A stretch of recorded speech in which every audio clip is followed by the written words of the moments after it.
In Mechanical Engineering Bay Tunnel, you finally begin investigating the Mechanical Engineering Department. It is located at the end of a tunnel at the south side of the colony, right next to the transportation bay. The hallway is a bit problematic. It's a rather long walk, it's heavily trafficked, and there's always some construction work being done. Sometimes, it has taken you more than an hour to get through it all. It is also uncomfortably warm. You've actually seen quite a few construction engineers without their bulky protective gear due to the high temperature. There have been talks of trying to make that trip more efficient, but no real solutions have surfaced. Hi, Commander. What are you up to today? Hi, Taylor. I'm out investigating each department. Where's your safety gear? Sorry, it's terribly hot in here. I need to breathe for a moment. I'll put it back on once I get moving. You won't get on my case about it, will you? Everyone else isn't wearing their gear. I've noticed that. It can be dangerous here, so you all should wear it when you can. But that's not why I'm here. So, the bridge was sabotaged using the Mechie department's handheld laser cutters. Do you know who might have done this? I'm not certain. Can we check the logbooks? All engineers need to sign out material if they plan to use it. We should have all the information right there. Yeah, about that. We haven't really used the logbooks in a long time.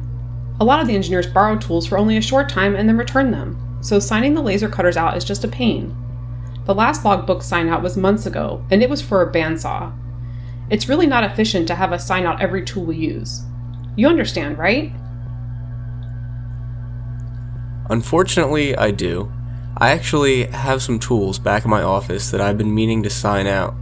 I suppose while I'm down here, I'll check the logbooks out anyway, just in case. Good luck, Commander. Thanks, I'll need it. You part ways with Taylor and walk the rest of the long, hot, noisy tunnel alone. You realize that, even if logbooks are inefficient, it's times like these that would make them really helpful. On your way into the departmental wing, you encounter Scott, the head mechanical engineer, sitting puzzled at his desk. He looks concerned. Commander, do you have a minute? Of course, Scott. What seems to be the problem? Well, I just wrapped up a meeting with Alice over at the transportation bay. As you know, we've been working on a self-driving car to shuttle engineers across the tunnel. We tested them out on the Martian surface, and it was looking great, until just last week. We moved them inside the colony to perform a test, and we seem to have encountered a bit of a problem.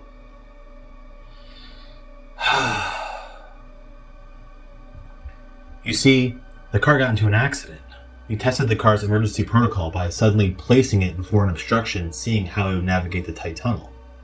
The car ended up swerving into a group of construction engineers. Now, with a normal person driving, if that were to happen, the person only has a few seconds to react. Therefore, whatever they do is just that, a reaction. But with a self-driving car, we need to program exactly what it does in an emergency. At first, we decided to code it so that it would reduce harm during an accident. We thought that would help. But when we ran the test with the new code, as the car swerved, it realized it was going into a crowd of engineers and angled itself to hit the engineers wearing safety equipment. Obviously, that's not good. If the self-driving car hits someone wearing safety gear, then you're just punishing people for being responsible. That being said, you can't hit people without gear, because could really get hurt. I suppose a third option could be having the car crash into the obstruction itself. But that would not only hurt the passengers, it could also damage the car. I could really use some guidance here, Commander. What do you think the best way to program this self-driving car would be? What should the self-driving car do? Hit the engineers with safety gear? Hit the engineers without safety gear? Crash the car into the obstruction?